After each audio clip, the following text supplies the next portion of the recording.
جب اللہ کے نبی سے ملاقات ہوئی تو وہ مسلمان تھا، رسول اللہ صلی اللہ علیہ وسلم کو نبی مانتا تھا، اور اسی اسلام پر، آپ کی رسالت پر، اسی ایمان پر وہ مرتے دم تک قائم رہا، حتیٰ کہ اسی پر اس کی موت ہو گئی۔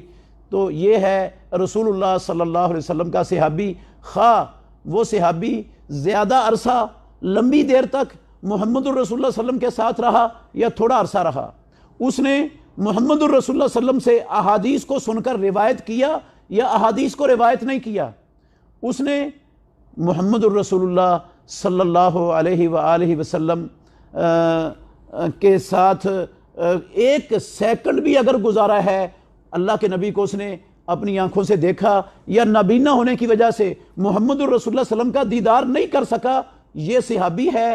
اور یہ صحابہ رضوان اللہ علیہم اجمعین سارے کے سارے آسمانوں والا رب ان پر راضی ہے، اللہ نے ان کی ساری نیکیوں کو اور اعمال کو قبول فرما لیا ہے، ان کی غلطیوں، کوتاہیوں، لغزشوں کو اللہ نے سب کی سب کو معاف کر دیا ہے، اور اللہ رب العالمین نے ان کے لیے ہمیشہ کی جنت کا سرٹیفکیٹ اللہ رب العالمین نے ان کو عطا فرما دیا ہے۔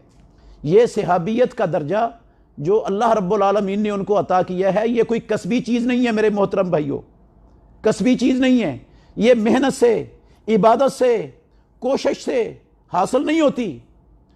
کوئی شک نہیں ہے اس میں کہ پیارے پیغمبر کے صحابہ نے بڑی بڑی قربانیاں دی ہیں، بہت زیادہ محنت کی ہے، بہت زیادہ عبادت کی ہے، ان کے اندر اخلاص کوٹ کوٹ کر بھرا ہوا تھا، ساری چیزیں ان کے اندر تھیں، لیکن یہ درجہ ان کو اللہ رب العالمین نے ان کی عبادت کی بنا پر نہیں، ان کی جو ہے نا وہ صحابیت کا درجہ ان کی محنت اور کوشش کی اور ان کی قربانی کی بنا پر نہیں، یہ اللہ رب العالمین نے خود انتخاب کیا ہے محمد الرسول اللہ صلی اللہ علیہ وسلم کا مخلوقات میں سے، اور محمد الرسول اللہ صلی اللہ علیہ وسلم کے بعد آپ کے لیے صحابہ کا انتخاب کیا، جن کو آپ کے مددگار، نصرت کرنے والے، آپ کے وزراء، آپ کے مشیر اللہ رب العالمین نے انتخاب کیا۔ یہ رب کا انتخاب ہے۔ صحابیت یہ محنت کرنے سے نہیں ملتی، یہ اللہ رب العالمین کی دین ہے۔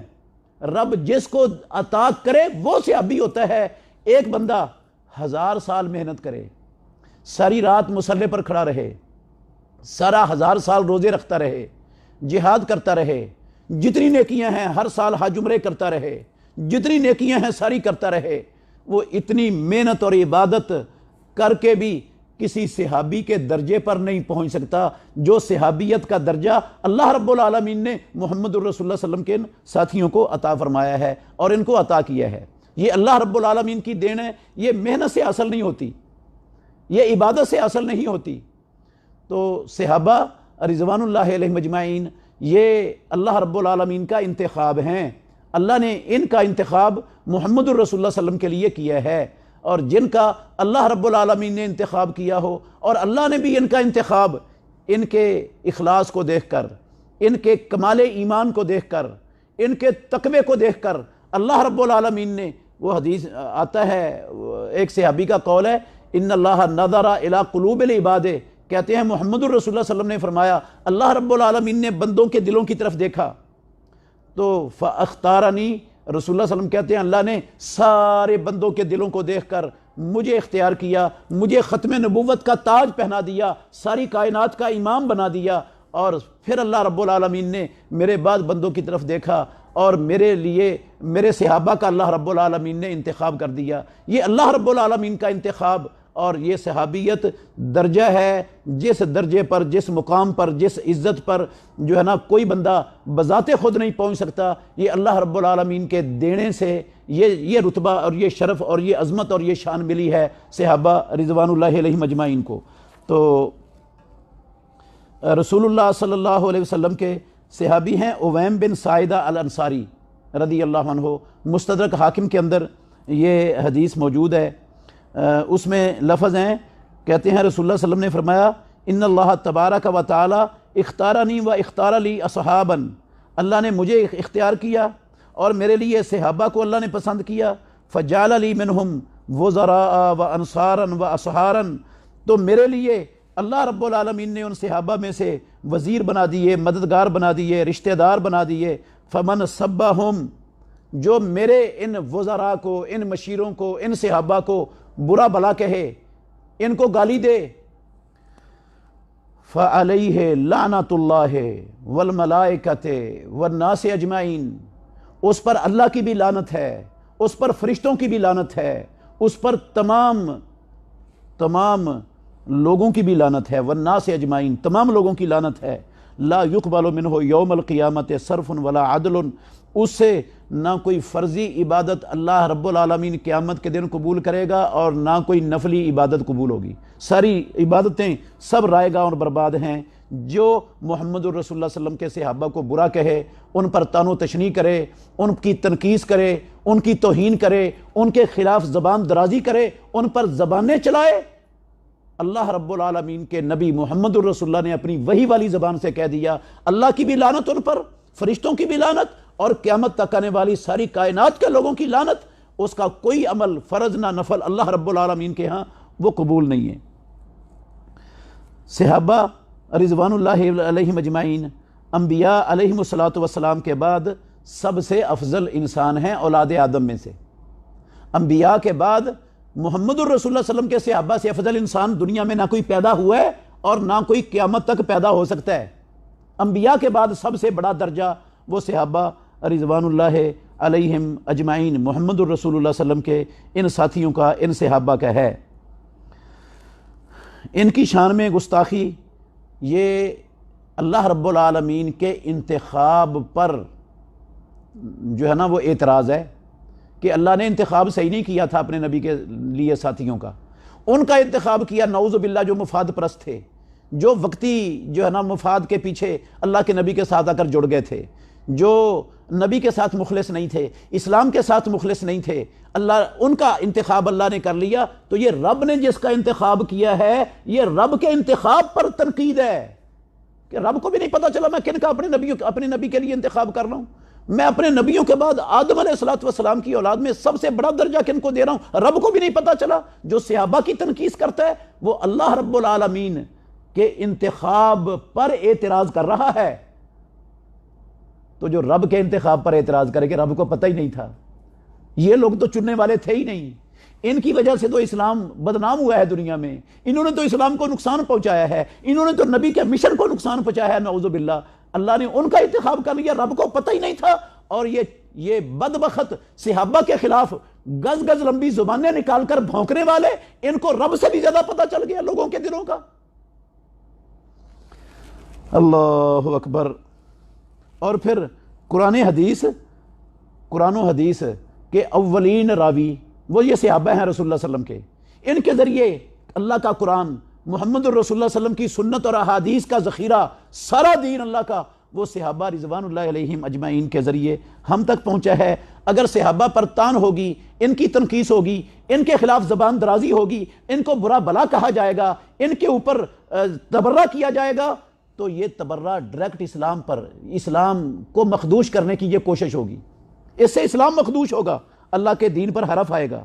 امام ابو زرع رازی، امام اہل سنت ہے، اہل سنت کے بہت بڑے محدث اور امام ہیں، امام ابو زرع رازی، وہ کہتے ہیں اذا رأیت الرجل یتنقص احدا من اصحاب رسول اللہ صلی اللہ علیہ وسلم، جب آپ کسی کو دیکھو کہ وہ رسول اللہ صلی اللہ علیہ وسلم کے صحابہ میں سے کسی ایک صحابی کی تنقیص کر رہا ہے، کسی ایک صحابی پر تبرہ کر رہا ہے، کسی ایک صحابی کے خلاف زبان درازی کر رہا ہے، کسی ایک صحابی پر بھونک رہا ہے، اگر تم کسی کو دیکھو تو فَإِنَّهُ زِنْدِيقٌ، امام ابو زرع رازی کہتے ہیں فَإِنَّهُ زِنْدِيقٌ، وہ شخص زندیق ہے، زندیق بے دین ہے، اسلام کا دشمن ہے۔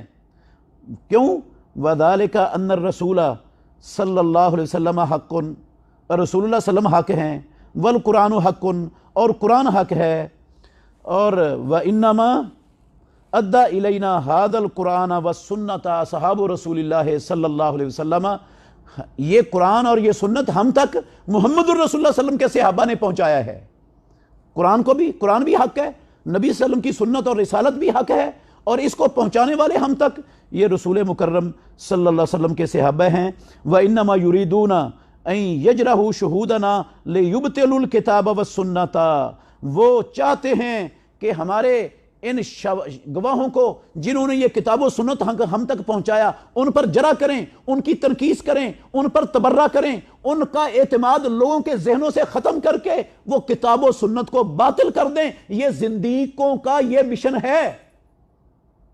تو میرے بھائیوں، جو صحابہ کی تنقیص کرتا ہے کسی ایک صحابی کی، میں پھر بار بار کہہ رہا ہوں کہ جس صحابی نے رسول اللہ صلی اللہ علیہ وسلم کو ایمان کی حالت میں جو آپ سے ملا ہے، ایمان پر قائم رہا، ایمان کی حالت میں فوت ہو گیا، وہ ایک سیکنڈ بھی محمد الرسول اللہ صلی اللہ علیہ وسلم کے ساتھ اس نے ملاقات کی ہے، وہ جنتی ہے، وہ جنتی ہے۔ اللہ نے جنت کا سرٹیفکیٹ دے دیا ہے اس کو۔ اس سے اگر کوئی کمی کوتاہی ہوئی ہے اللہ نے وہ بھی معاف کر دی ہے، اور اللہ نے اس کی ساری نیکیوں کو اور اعمال کو قبول فرما لیا ہوا ہے۔ یہ اللہ کے قرآن کی گواہی ہے۔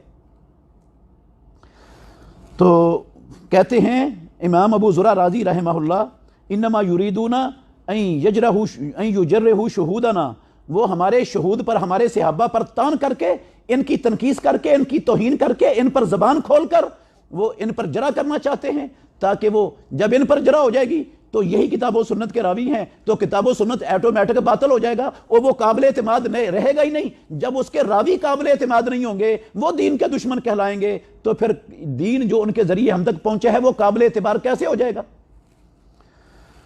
اچھا، والجرح بہم، کہتے ہیں والجرح بہم اولا وہم زنادقہ، یہ صحابہ کے خلاف زبان درازی کرنے والے، زبانیں کھولنے والے، وہ جرا ان پر ہے، زیادہ حق رکھتے ہیں وہ جرا کے، اور وہ زندیق ہیں۔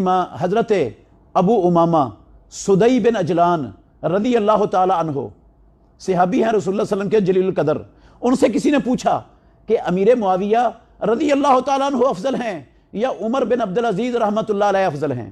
عمر بن عبدالعزیز رحمہ اللہ، یہ خلفائے راشدین کے بعد ان کی خلافت کو عین خلافت راشدہ کا جو ہے نا وہ صورت قرار دیا گیا ہے کہ حضرت علی رضی اللہ عنہ کے بعد جنہوں نے صحیح خلافت راشدہ کا حق ادا کیا وہ ہیں عمر بن عبدالعزیز رحمۃ اللہ علیہ، تابعی ہیں جلیل القدر۔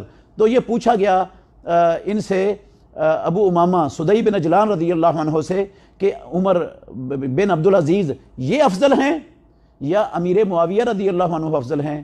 تو حضرت ابو امامہ سدی بن اجلان صحابی رسول اللہ صلی اللہ علیہ وسلم کے، وہ کہتے ہیں لا نعدل باصحاب محمد احدا، ساری دنیا کے نیک متقی پرہیزگار ایک طرف ہو جائیں، ہم کسی ایک کو بھی صحابہ کے برابر قرار نہیں دے سکتے۔ بھئی جو صحابہ کو محمد الرسول اللہ صلی اللہ علیہ وسلم کے دیدار کا، آپ کی ملاقات کا شرف ملا ہے، قسم اللہ کی دنیا کی کوئی شے اس شرف کی برابری کر ہی نہیں سکتی، کر ہی نہیں سکتی۔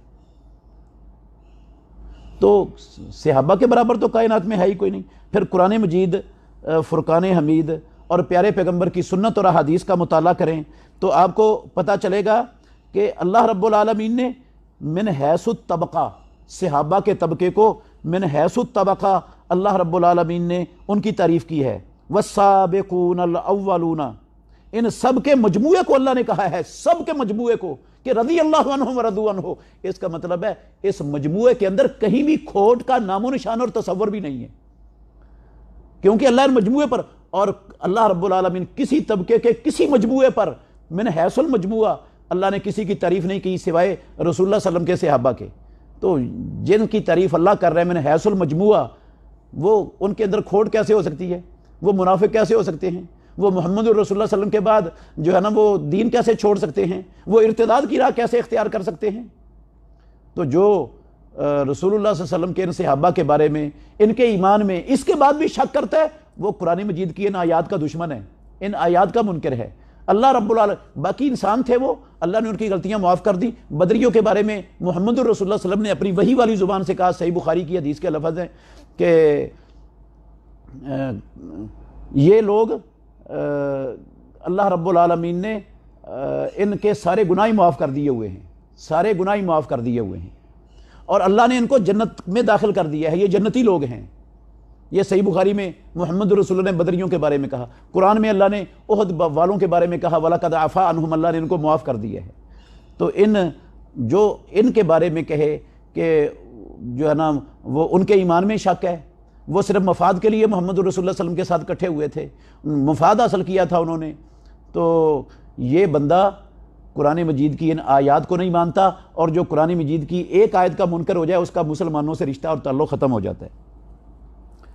تو یہ جو اعلان ہے اللہ کا صحابہ کے ساتھ رضامندی کا، یہ وقتی اور ہنگامی اعلان نہیں ہے، یہ قرآن مجید میں اللہ نے کیا، اور قیامت تک پڑھی جانے والی کتاب ہے قرآن مجید، اور یہ اعلان بھی قیامت تک کے لیے ہے، ہمیشہ پہلے بھی اللہ ان پر راضی ہے، اب بھی راضی ہے، اور قیامت تک ان کے ساتھ راضی رہے گا، نہ پہلے ناراض ہے، نہ اب ناراض ہے، نہ قیامت تک کبھی اللہ رب العالمین ان سے ناراض ہوگا۔ یہ دائمی رضامندی کا سرٹیفکیٹ ہے جو اللہ رب العالمین نے اپنی لارائب کتاب قرآن مجید کے اندر محمد الرسول اللہ صلی اللہ علیہ وسلم کے صحابہ کے بارے میں نازل فرمایا ہے۔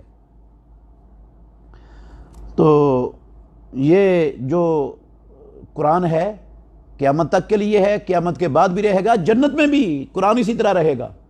وہ ہے نا، اللہ کہیں گے قرآن کے پڑھنے والے کو اقرا ورتقے فإن منزلتک عند آخر آیۃ تقرأها، تو قرآن مجید کی ان آیات کی موجودگی میں بے شمار اور بھی آیات ہیں، صحابہ رضوان اللہ علیہ مجمعین کی تنقیص کرنا، توہین کرنا، ان کے ایمان میں شک کرنا، یہ مسلمان کو کلمہ پڑھنے والے کو زیب نہیں دیتا۔ اگر کوئی کلمہ پڑھنے والا ان کے کسی صحابی کے ایمان میں شک کرتا ہے، کسی صحابی کے اخلاص میں شک کرتا ہے، کسی صحابی کی دیانتداری میں شک کرتا ہے، تو میرے بھائیو اس کا اللہ کے قرآن پر ایمان نہیں ہے، وہ مسلمان نہیں ہے، اس کو توبہ کر کے ارتداد چھوڑ کر دوبارہ مسلمان ہو جانا چاہیے۔ آخر دعوانا الحمدللہ رب العالمین۔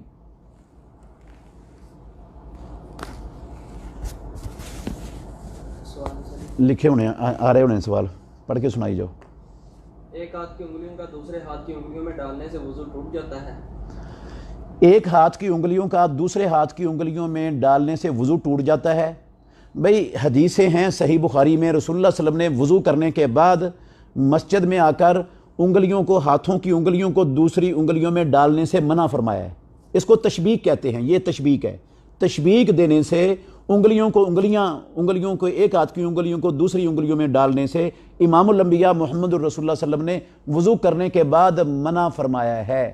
یہ ممنوع کام تو ہے، لیکن یہ ناقض وضو نہیں ہے، اس سے وضو نہیں ٹوٹتا۔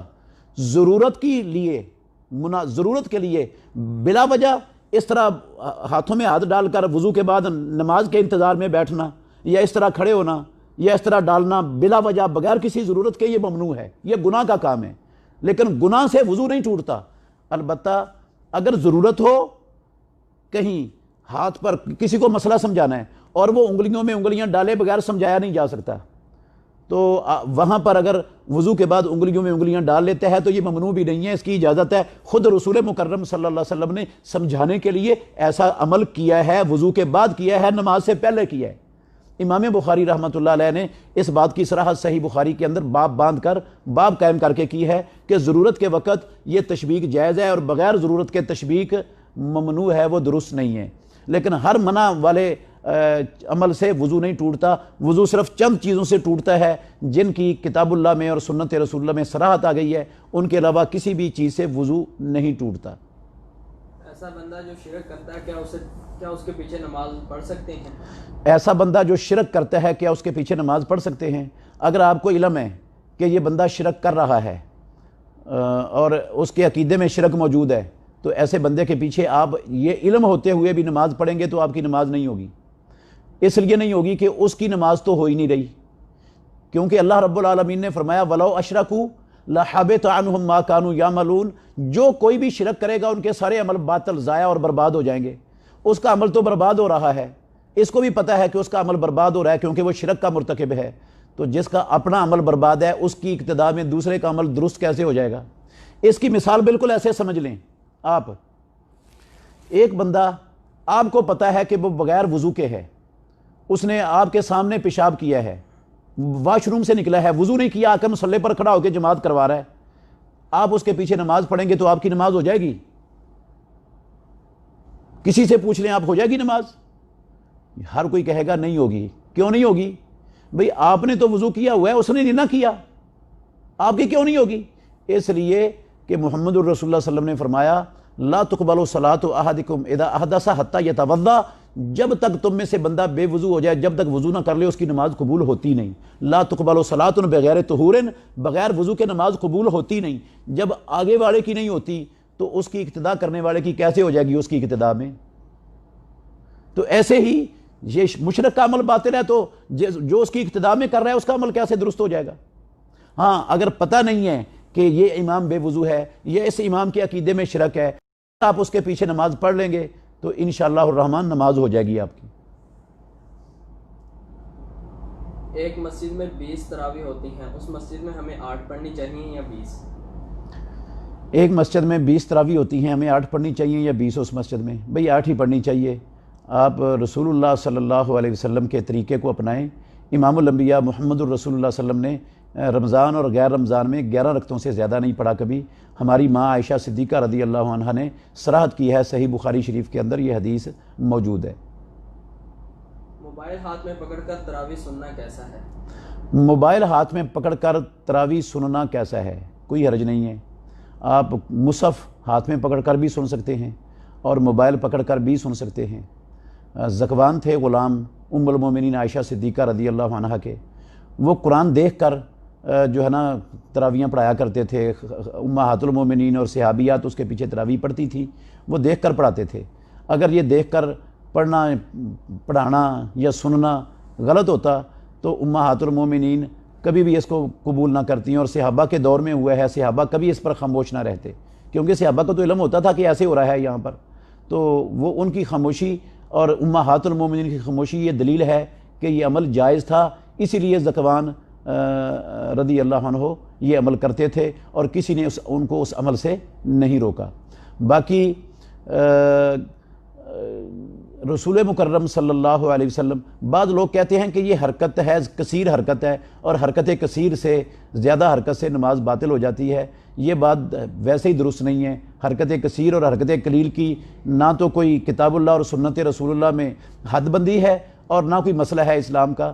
صحیح بخاری میں حدیث ہے، محمد الرسول اللہ صلی اللہ علیہ وسلم اپنی نواسی امامہ بنت ابی العاص کو اپنے کندھوں پر بٹھاتے تھے نماز پڑھاتے ہوئے، تو جب رکوع جاتے تھے آپ اس بچی کو اٹھا کر زمین پر بٹھا دیتے، سجدوں سے فارغ ہو کر کھڑے ہوتے تو پھر بچی کو اٹھا کر کندھوں پر بٹھا لیتے۔ جب بچی کندھوں پر بٹھا کر نماز پڑھی اور پڑھائی جا سکتی ہے، اس کو اتارا اور چڑھایا جا سکتا ہے کندھوں پر نماز کی حالت میں، نماز خراب نہیں ہوتی، تو موبائل کو یا قرآن مجید کو اٹھانا تو وہ تو بچی کے اٹھانے سے آسان ہے نماز میں۔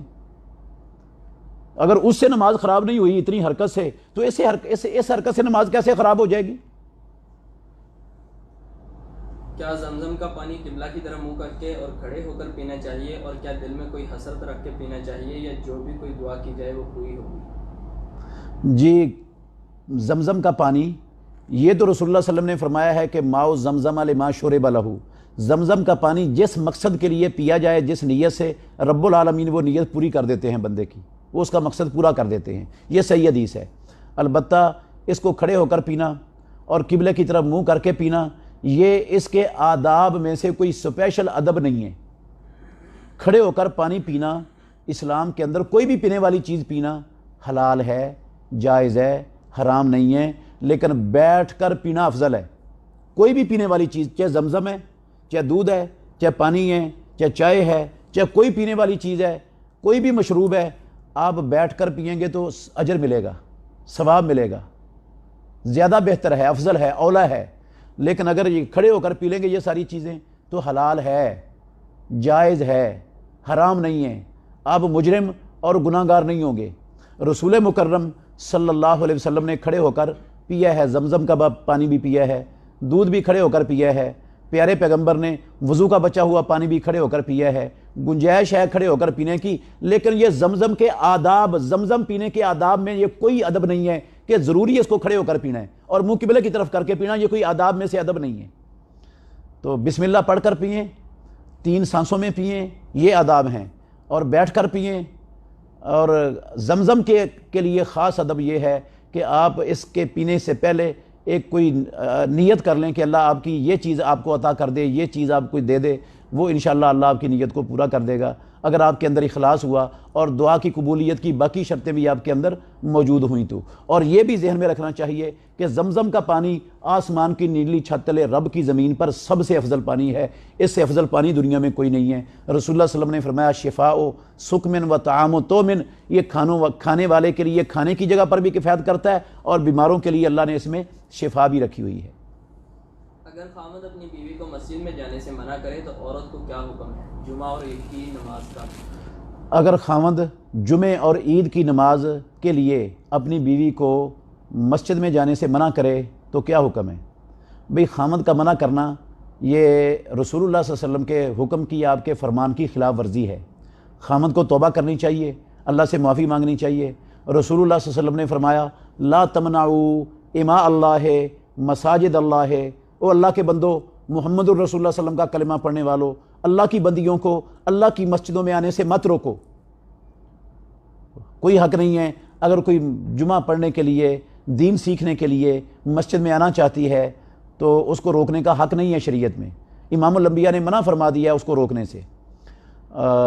اسی طرح عید پڑھنے کے لیے تو رسول اللہ صلی اللہ علیہ وسلم نے اسپیشل عورتوں کو نکالنے کا حکم دیا ہے۔ آپ نے فرمایا کہ جن کے پاس پردہ نہیں ہے وہ اپنی بہن کا پردہ لے کر نکلیں، اور جو اپنی ماہواری کے ایام میں جنہوں نے نماز نہیں پڑھنی وہ بھی نکلیں، وہ مسلمانوں کی اس دعوت کے اندر آ کر شریک ہو جائیں۔ تو اتنا تاکیدی حکم دیا رسول اللہ صلی اللہ علیہ وسلم نے عیدگاہ کے لیے جانے کا، عید پڑھنے کے لیے جانے کا۔ تو خاوند جو روکتا ہے بیوی کو، وہ رسول اللہ صلی اللہ علیہ وسلم کے اس فرمان کی بھی خلاف ورزی کر رہا ہے، اس فرمان کی بھی خلاف ورزی کر رہا ہے، تو یہ خاوند کو تو زیب نہیں دیتا۔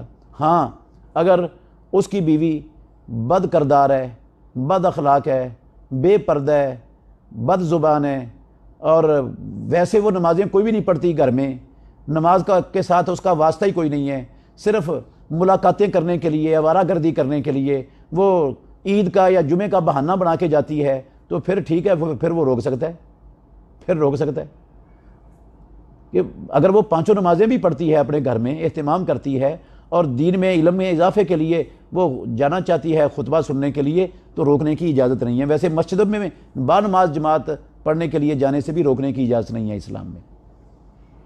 کیا جمعے کے دن جسم کی صفائی کرنا زیادہ افضل ہے؟ کیا جمعے کے دن جسم کی صفائی کرنا زیادہ افضل ہے؟ نہیں بھی، ایسی بات کتاب اللہ میں اور سنت رسول اللہ میں کوئی نہیں ہے۔ 40 دن سے زیادہ غیر ضروری بال اور ناخن یہ چھوڑنے کی اجازت نہیں ہے اسلام میں۔ باقی آپ جس دن بھی کاٹ لیں، کوئی یہ جمعے والے دن اسپیشل اس کے اجر اور افضل ہونے کی میرے علم میں تو کوئی دلیل نہیں ہے، کتاب و سنت میں مجھے نہیں ملی۔ جب سائرن بجتا ہے تو کیا اسی وقت کھانا پینا بند کر دینا چاہیے؟ جب سائرن بجتا ہے تو کیا سحری کا کھانا پینا اسی وقت بند کر دینا چاہیے؟ بھائی جان، دو باتیں ہیں۔ سب سے پہلی بات یہ ہے کہ سائرن یہ بجانا یہ مسلمانوں کے شایان شان ہے ہی نہیں، یہ غیر مسلموں کا طریقہ ہے، اور مسلمانوں کو غیر مسلموں کے طریقے کو اپنانے کی گنجائش نہیں ہے۔ رسول مکرم، ایک حدیث سناتا ہوں، آپ اس سے اندازہ لگانا۔ رسول اللہ صلی اللہ علیہ وسلم نے دیکھا عبداللہ بن عمر بن عاص رضی اللہ عنہما، صحیح مسلم کتاب اللباس کے اندر حدیث ہے، انہوں نے زرد رنگ کا لباس پہنا ہوا تھا، رسول اللہ صلی اللہ علیہ وسلم کی خدمت میں حاضر ہوئے تو آپ نے دیکھتے ہی کہا اموں کا امرت کا بہادہ، کیا تجھے تیری ماں نے یہ حکم دیا ہے؟ عبداللہ بن عمر بن عاص رضی اللہ عنہما کہنے لگے اللہ کے نبی، میں ان کو دھو ڈالوں، اس رنگ کو اتار دوں؟ آپ نے فرمایا نہیں، انہا من ثیاب الکفار فلا تلبسھا، تو مسلمان ہے، یہ کافروں کے کپڑے ہیں، یہ کافروں کا کلچر ہے، فلا تلبسھا، تو کافروں کے کپڑے کو نہ پہن، بل احرقھما، بلکہ ان کو جلا ڈال۔ تو اللہ کے نبی تو کافروں کے کلچر سے اتنی نفرت کرتے ہیں، اس کا وجود ہی برداشت نہیں کرتے، تو ہم وہ کلچر کافروں کا یہ سحری اور افطاری کے لیے استعمال کریں؟ نہ صحابہ نے استعمال کیا، نہ رسول اللہ صلی اللہ علیہ وسلم نے استعمال کروایا، نہ ائمہ اربعہ میں سے کسی نے استعمال کیا، تو کیا ضرورت پڑی ہے اس کی؟ آج کل لوگوں کے پاس موبائل ہیں، گھڑیاں ہیں، آج کل مکبر الصوت سپیکر ہیں مسجدوں کے اندر، اذانیں ہو جاتی ہیں، پتہ چل جاتا ہے ہر ایک کو۔ ویسے بھی سورج غروب ہونے کا وقت ہر بندے کو معلوم ہوتا ہے، سورج فجر کے طلوع ہونے کا وقت بھی اخباروں میں ہر بندے تک پہنچ جاتا ہے، گھڑیوں میں موجود ہے۔ تو آپ جو ہے نا سحری اور افطاری وہ فجر کے طلوع ہونے تک ہوتی ہے سحری کا وقت، اور اگر آپ سحری کر رہے تھے اور سحری کے دوران فجر طلوع ہو گئی ہے، اذان شروع ہو گئی ہے، تو رسول اللہ صلی اللہ علیہ وسلم کی حدیث ہے، سنن ابو داود میں صحیح حدیث ہے، آپ نے فرمایا کہ جو چیز بندے کے ہاتھ میں ہے اس کو مت رکھے، بے شک اذان شروع ہو گئی ہے، جب تک وہ اسے اپنی حاجت اور اپنی ضرورت پوری نہیں کر لیتا تو وہ اس کے بعد استعمال کر سکتا ہے۔ لیکن جو ہے نا وہ عادت بنانا ہمیشہ ہی سحری کے اذان وقت کے ختم ہونے کے بعد کھانے پینے کی، یہ درست نہیں ہے عادت. اس عادت کو چینج کرنا چاہیے. آخری وقت میں سحری کرنی چاہیے. اگر کبھی خدا نخواستہ لیٹ ہو گئی ہے تو کوئی حرج نہیں ہے، اپنی ضرورت اذان شروع ہونے کے بعد بھی آپ پوری کر سکتے ہیں. ایک آدمی نے صدقے کا بیل پالا ہے، کیا کہ وہ اس کا گوشت لوگوں میں تقسیم کرے گا، لیکن اس کو ذبح کرنے اور گوشت بنوانے پر جو 4-5 ہزار روپے خرچہ آتا ہے، کیا ان پیسوں کی ادائیگی اسی صدقے کے گوشت کو بیچ کر ہو سکتی ہے، یا وہ اس جانور کے ساتھ 4-5 ہزار روپے اور خرچ کرے گا؟ جی، ایک شخص نے بیل خریدا ہے صدقہ کرنے کی نیت سے، یا پالا ہے اس کو صدقہ کرنے کی نیت سے، وقف کر دیا ہے صدقے کے لیے، تو صدقے کے لیے وہ اس کو ذبح کروائے گا. ذبح کروانے پر جو خرچہ آئے گا، کیا وہ اس صدقے کے گوشت سے پورا کرے گا یا اپنی جیب سے ڈالے گا؟ بھئی اس کو اپنی جیب سے ہی ڈال دینا چاہیے. اللہ کی راہ میں دینے سے مال انشاءاللہ کم نہیں ہوگا، اس کو عقیدہ اور یقین رکھنا چاہیے. جو بیل دے سکتا ہے اتنے ہزاروں کا، 5,000 روپیہ کیا چیز ہے اس کے لیے؟ وہ اس پر بخل کیوں کرنا چاہتا ہے؟ تو ویسے بھی جس چیز کے صدقے کی بندہ نیت کر لے، وہ پوری کی پوری صدقہ کرنے کی اگر نیت کی ہے تو پوری کی پورا صدقہ ہوگا. پھر اس میں سے آپ جو ہے نا یہ خرچہ نہیں نکالیں گے اس کے ذبح کرنے کا، گوشت بنانے کا، وہ پورے کا پورا صدقہ ہی کریں گے. اور یہ اپنی جیب سے خرچ کر دیں، انشاءاللہ آپ کے مال میں کمی نہیں آئے گی، مال بڑھے گا یہ سے. کیا حضرت علی رضی اللہ عنہ کا یہ قول ہے کہ نماز فجر کے بعد اور سورج نکلنے سے پہلے نہیں سونا چاہیے؟ حضرت علی رضی اللہ عنہ کا قول ہے کہ فجر کے بعد اور سورج نکلنے سے پہلے نہیں سونا چاہیے. بھئی ایسا میرے علم میں تو نہیں ہے حضرت علی رضی اللہ عنہ کا قول. اگر ہے تو ثابت نہیں ہوگا. کتاب و سنت میں کہیں بھی فجر کے بعد سورج نکلنے سے پہلے سونے سے نہ اللہ نے منع کیا ہے، نہ اللہ کے رسول نے منع کیا ہے. کتاب و سنت میں سرے سے ممانعت کا کوئی نام و نشان بھی نہیں ہے اس وقت میں سونے سے. البتہ مغرب کے بعد سونے سے رسول اللہ صلی اللہ علیہ وسلم نے منع فرمایا ہے، اور کسی نماز کے بعد سونے سے ممانعت نہیں آئی ہے. اگر قرآن پاک پڑھتے سجدہ آ جائے تو اسی وقت سجدہ کرنا چاہیے یا بعد میں کر سکتے ہیں؟ اگر قرآن پڑھتے ہوئے سجدہ آ جائے تو اسی وقت کرنا چاہیے یا بعد میں بھی کر سکتے ہیں. سب سے پہلی تو بات یہ یاد رکھیں کہ قرآن مجید کی تلاوت کے دوران جو سجدہ آتا ہے وہ سجدہ فرض، واجب اور ضروری نہیں ہے. کر لیں گے تو ثواب ملے گا، نہیں کریں گے تو گناہ کوئی نہیں ہے. نہ بھی کریں، نہ اس وقت کریں نہ بعد میں کریں، تب بھی کوئی گناہ نہیں ہے. اور اگر آپ کرنا چاہتے ہیں اس وقت بھی کر سکتے ہیں، بعد میں بھی کر سکتے ہیں، دونوں طرح ٹھیک ہے. رسول مکرم صلی اللہ علیہ وسلم سجدے والی آیت کبھی تلاوت کرتے تھے اور سجدہ کر دیتے تھے، اور کبھی سجدے والی آیت تلاوت کرتے تھے اور سجدہ نہیں کرتے تھے. سنن ابو داؤد، امام ترمذی شریف کے اندر، سنن ترمذی میں آپ یہ احادیث دیکھ سکتے ہیں. امام ترمذی رحمۃ اللہ علیہ نے باب باندھا ہے سجدہ کرنے کا بھی اور سجدہ نہ کرنے کا بھی، اور حدیث لائے ہیں رسول اللہ صلی اللہ علیہ وسلم کبھی کرتے تھے سجدہ اور کبھی نہیں کرتے تھے. کیا ازواج مطہرات اور صحابیات سے دودھ پلانے والی ماؤں کا روزہ چھوڑنا ثابت ہے؟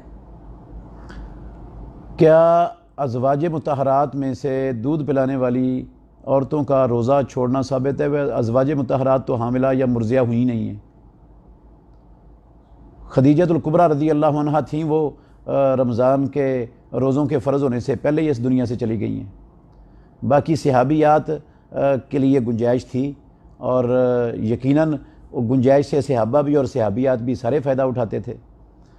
یہ تو پکی بات ہے، کیونکہ رسول اللہ صلی اللہ علیہ وسلم کا فرمان بھی ہے، اللہ رب العالمین نے جو اپنے بندوں کو رخصت دی ہے، اللہ خوش ہوتا ہے، پسند کرتا ہے کہ بندے اس رخصت سے فائدہ اٹھائیں. تو صحابہ کیوں نہیں فائدہ اٹھاتے ہوں گے اس سے، یا صحابیات کیوں نہیں اٹھاتی ہوں گی فائدہ اس سے. باقی یہ روزہ چھوڑنا جو ہے مرضعہ کے لیے یا حاملہ کے لیے، یہ فدیہ نہیں دینا پڑے گا اس کو قضائی دینی پڑے گی ہر صورت اس کی. بعد میں وہ روزہ رکھے گی اتنے جتنے چھوڑے گی وہ. اور اگر اس نے، بعض علماء کا خیال ہے، اگر اس نے اپنی جان کے خطرے کی وجہ سے روزہ چھوڑا ہے تو صرف قضائی کفایت کر جائے گی. اگر بچے کی جان کی وجہ سے روزہ چھوڑا ہے تو پھر قضائی بھی دینی پڑے گی اور کفارہ بھی ادا کرنا پڑے گا. فدیہ مراد ایک مسکین کا کھانا ایک روزے کے بدلے میں. کیا ڈرپ لگانے سے مریض کو ڈرپ لگانے سے روزہ ٹوٹ جاتا ہے؟ جی، یہ گلوکوز کی ڈرپ جو ہے یہ روزہ توڑ دیتی ہے، کیونکہ یہ غذائیت کا کام دیتی ہے. کوئی بھی طاقت کا ٹیکہ یا یہ ڈرپس یہ لگنے سے روزہ ختم ہو جاتا ہے. یہ کھانے پینے کے زمرے میں آتا ہے، یہ تقویت دیتا ہے انسان کو، اس لیے سے روزہ قائم نہیں رہے گا. البتہ کوئی ایسی ڈرپ ہو یا ایسا انجیکشن ہو جس کے اندر غذائیت نہیں ہے، وہ صرف درد کو یا بخار کو سن کرنے کے لیے ہے تو اس سے روزہ نہیں ٹوٹتا، اس سے کوئی فرق نہیں پڑتا۔ میرے ابو دکان میں سگریٹ بیچتے ہیں، جبکہ انہوں نے ان کو اس کے بیچنے سے منع کیا، لیکن وہ بیچتے ہیں اور میں بھی دکان پر ڈیوٹی دیتا ہوں، پھر مجھے بھی مجبوری کے طور پر بیچنی پڑتی ہے، کیا مجھے بھی گناہ ہوگا؟